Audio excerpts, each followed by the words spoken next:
Este programa tem o apoio cultural Copenhagen e Lua Music.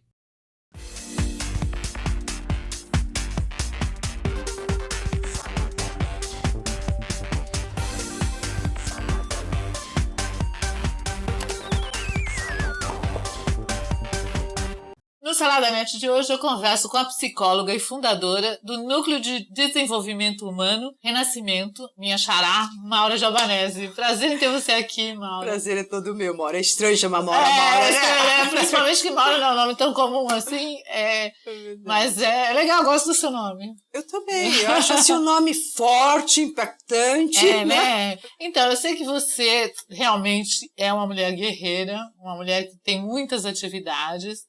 E você fez educação física, psicologia e trabalha com espiritualidade, né? Sim. Então eu queria saber como é que tudo isso foi surgindo na tua vida. O que veio primeiro? Como é que entrou a espiritualidade?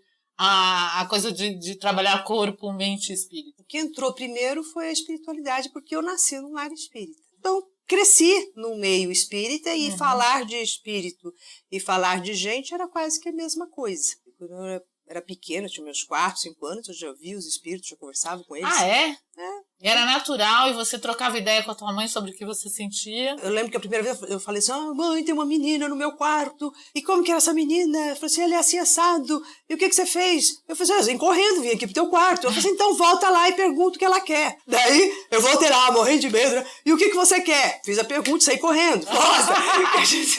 A minha mãe sempre incentivou a gente que isso é normal, que isso é natural. Vai lá, conversa, não tenha medo. Então, se eu dizia pra ela que eu estava vendo tal pessoa, ela confirmava dizendo, é assim, assim, assado. Vai lá, é um espírito de bom, é um espírito de bem, não tem nada de mal. E com isso eu fui me familiarizando de tal forma que se eu visse ou não visse, sabe, não me causava mais aquele medo. É uma coisa interessante, né? Porque assim, na verdade tem os amigos terrestres, né? Sim. E os amigos espirituais. Sim. Você nunca tá sozinha, então. Você nunca tá sozinha. Mas de outras vezes, que a minha mãe visitava algumas famílias, né, que não estavam bem, coisa e tal. E daí, numa dessas famílias, parece que eles já haviam perdido o filho, a filha, né? Enquanto minha mãe estava lá dentro, eu estava lá fora no quintal, com a menina que havia sido morta. Só que para mim, eu achava que ela estava viva. E ela dizendo para mim, olha, diga para eles que está tudo bem, eles estão aflitos à toa. Daí eu entrei na casa, feliz da vida, né? Falei assim, vocês estão chorando à toa, ela está lá fora comigo. Daí que todo mundo começa a chorar mais ainda, né? E a minha mãe tem que explicar para eles que eu via os espíritos, não que a menina estava. A partir daí eu comecei a ouvir, a falar, né? Mas no primeiro momento eu achava que era gente viva. Mas isso é maravilhoso, né? Principalmente para aquelas pessoas que estão precisando.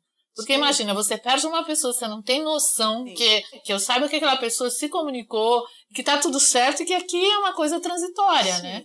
É um acalento para essa, né? Sim. Mas por que você conseguia ver ou consegue ver e a maior parte das pessoas não? Então, acho que tem algumas pessoas que elas nascem com uma sensibilidade extrasensorial mais aguçada que outras. Eu acredito que todos nós temos uma mediunidade, temos uma sensibilidade. Só que uns são mais desenvolvidos, outros menos.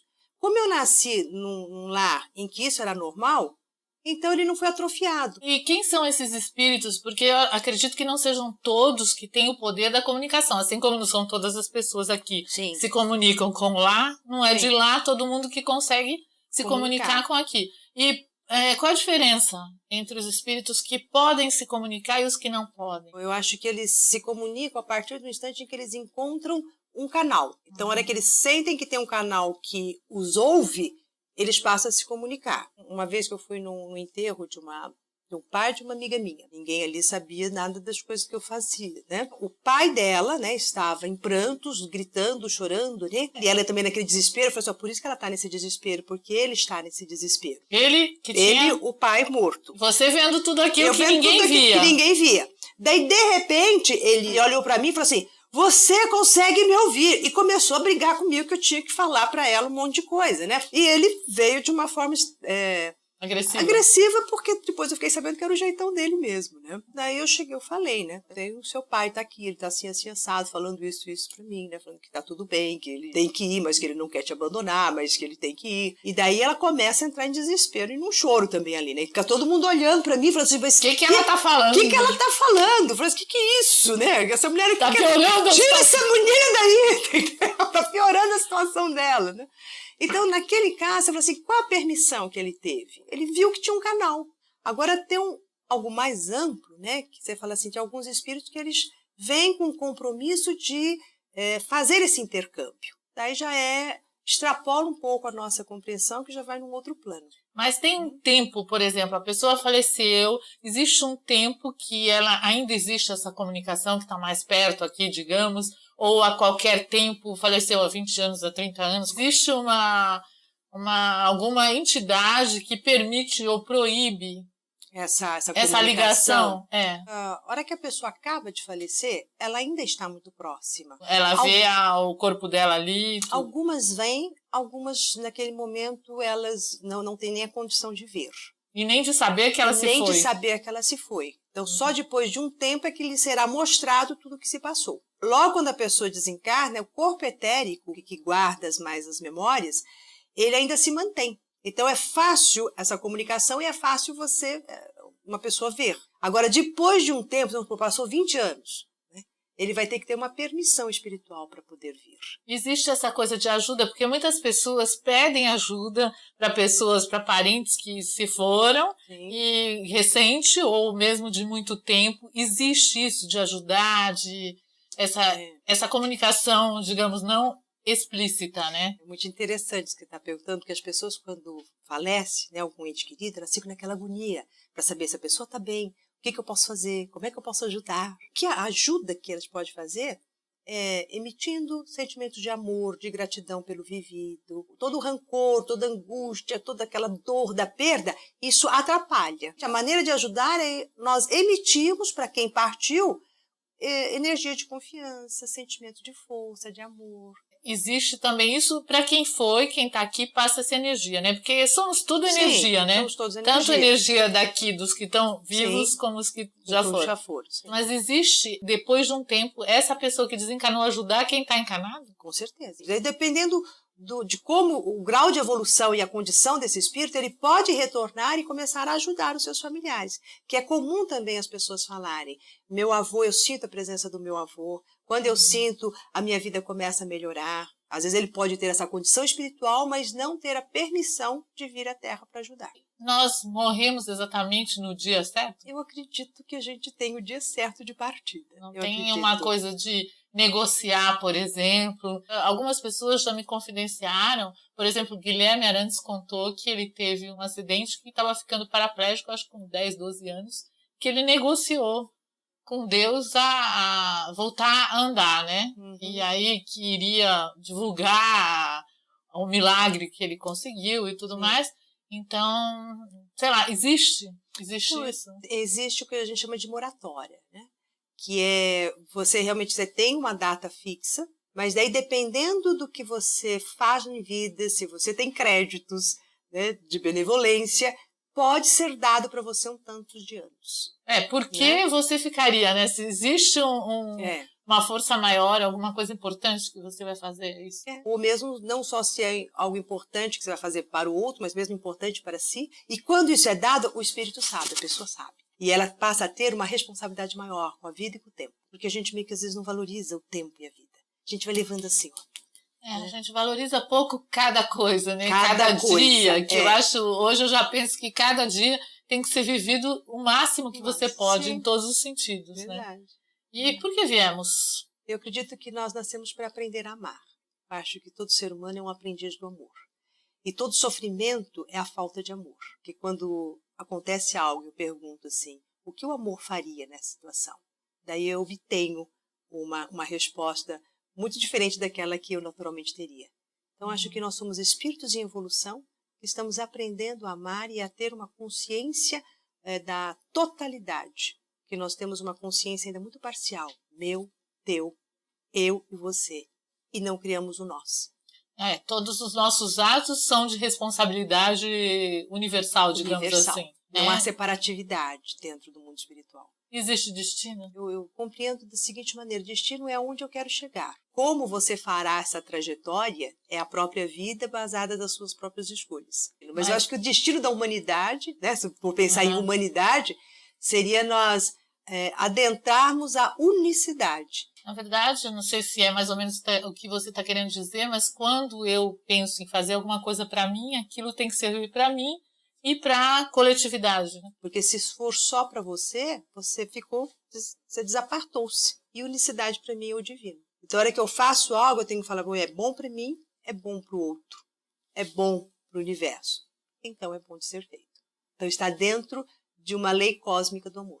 E o karma, né? Uma vez que você se ouve dizer, isso é karma de alguma coisa que você fez aqui ou em outra vida, o que é o karma? Compreendo o karma como dificuldades da nossa alma. Então, coisas que eu fiz errado lá atrás, que eu faço errado aqui, porque é uma má compreensão que a pessoa tem dessa totalidade. Então, você tem que ter uma compreensão e fazer a transformação. Né? Deixar de ser um karma. Deixar de ser um karma. Tem pessoas que falam assim, não, o meu karma é meu marido. Isso não é uma transformação de karma. Teria que ver o que é exigido de você, qual é a atitude que é exigida nesta relação. De transformação, né? Porque se está sendo um problema, tem que mudar a conduta. Tem que mudar a conduta e não ficar ali, então, vou ficar apanhando todo dia, né?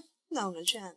E existe uma receita, assim, a grosso modo, de um equilíbrio de vida, de viver o dia a dia melhor? Olha, a minha receita é a gratidão. É reverenciar a cada instante de vida.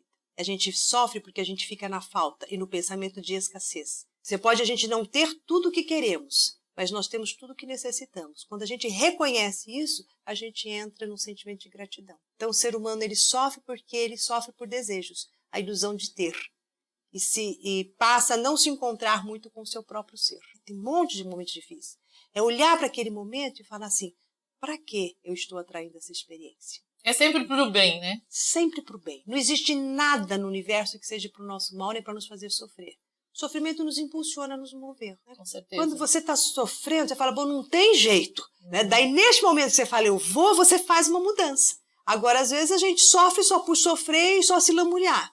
Só se lamuriando. E esse sofrimento não nos leva a lugar nenhum. Apenas a depressão mórbida e que não tem nenhum efeito positivo. É muito bom ouvir você, viu, Maura? Eu sei que você tem um programa na Rádio Mundial, não é? Sim. Como é que funciona esse teu programa? O programa é toda sexta-feira, às 10 horas da manhã. Eu pego meia hora e eu abordo algum assunto e a outra meia hora eu converso com o ouvinte. Sempre ligado à espiritualidade? Ligada ao comportamento, ao ser humano, né? Essa união da psicologia com a espiritualidade.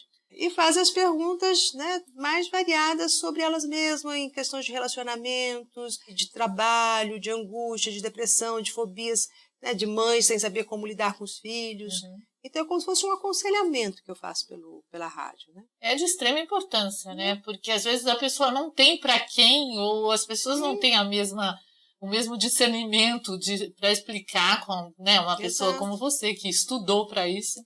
Então é bem interessante. E é às 10 horas, na sexta-feira, na Rádio Mundial. Na Rádio Mundial.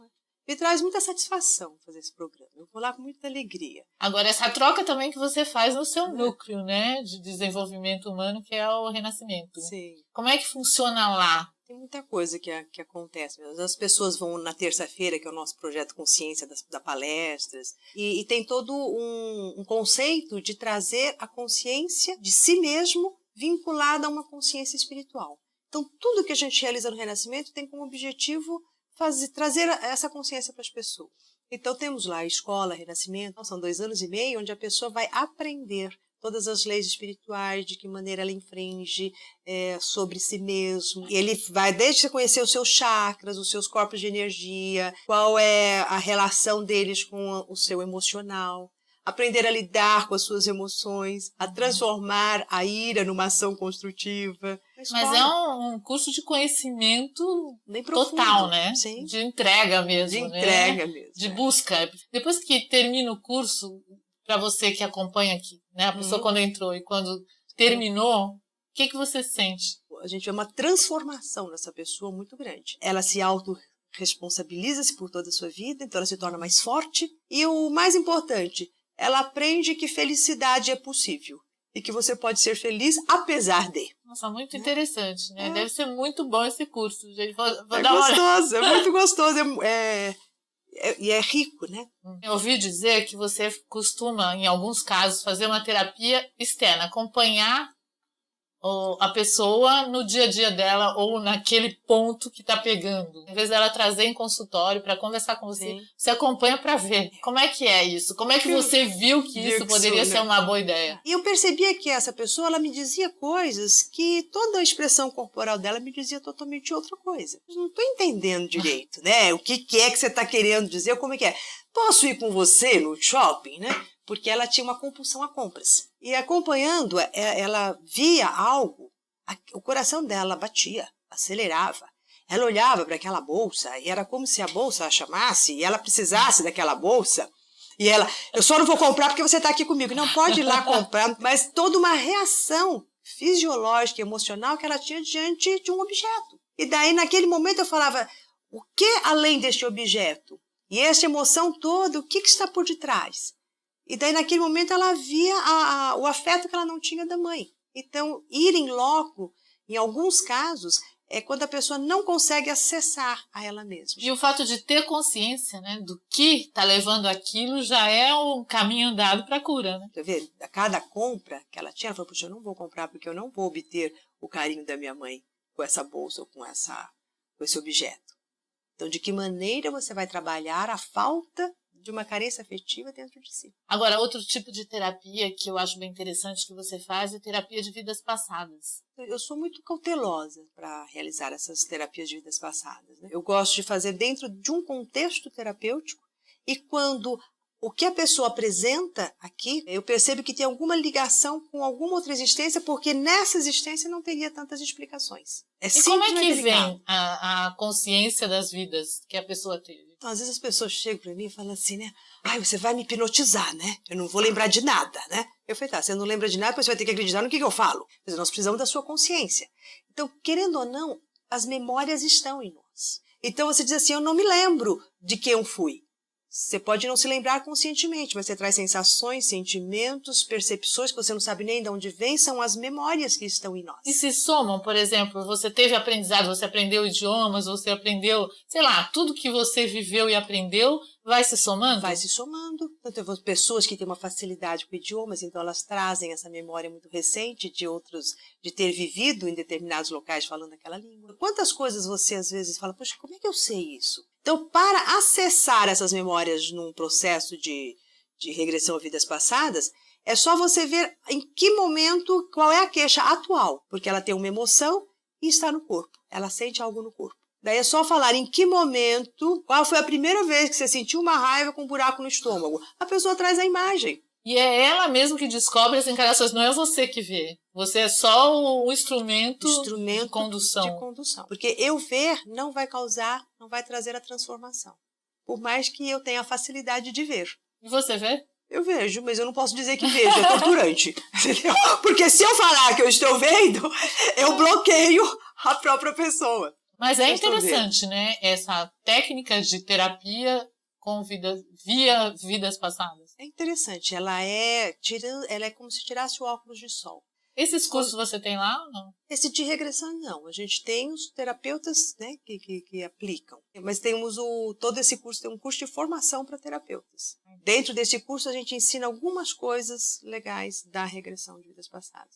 Agora, outra coisa com relação a receber espírito, né, pessoas que recebem, como diferenciar, como escolher, né, se um mau espírito ou um bom espírito? Como é que existe essa atração? No início do desenvolvimento mediúnico, chegou um determinado momento, lá com meus 18 anos e meio, 19 anos, que essa sensibilidade ela eclode. Então, daí vem tudo quanto é espírito, que é o desequilíbrio, é o médium em desequilíbrio. Mas tem a ver com o teu estado momentâneo ou não? Tem a ver com a sensibilidade que se abre. Então, como que você atrai um espírito, né? Depende muito do quanto que eu habito a minha própria casa.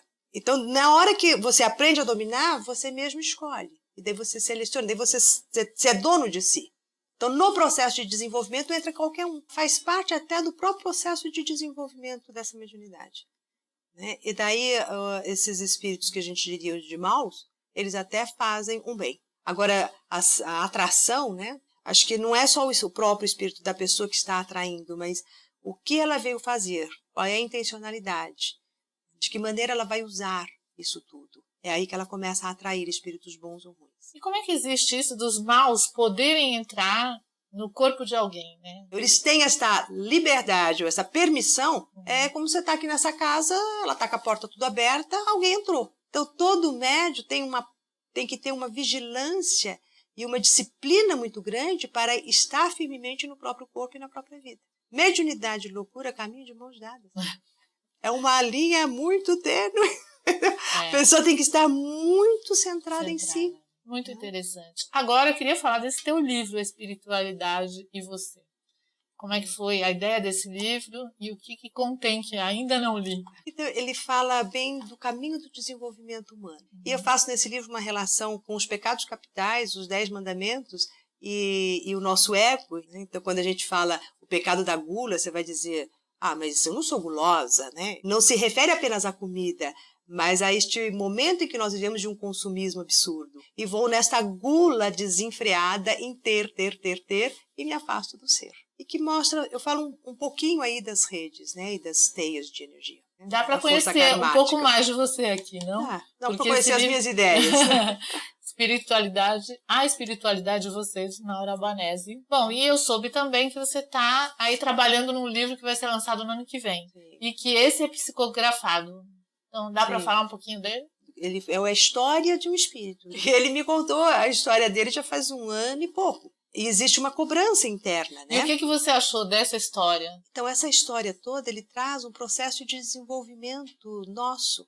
Então, ele conta como que ele iniciou uma vida lá enquanto um bárbaro e hoje o serviço que ele presta no mundo espiritual e todos as facetas, sabe? E os pedaços, né, que ele foi vivendo e que tem a ver de um ponto ao outro. E o que acontece nesta vida e automaticamente para onde que ele vai no plano espiritual tendo essas ações. E como que é este mundo espiritual que recebe nós enquanto espírito em evolução. Esse espírito, ele conta algumas vidas, ou uma vida, como é que é? Não, ele contou 7 vidas, desde uns 3.000 a.C.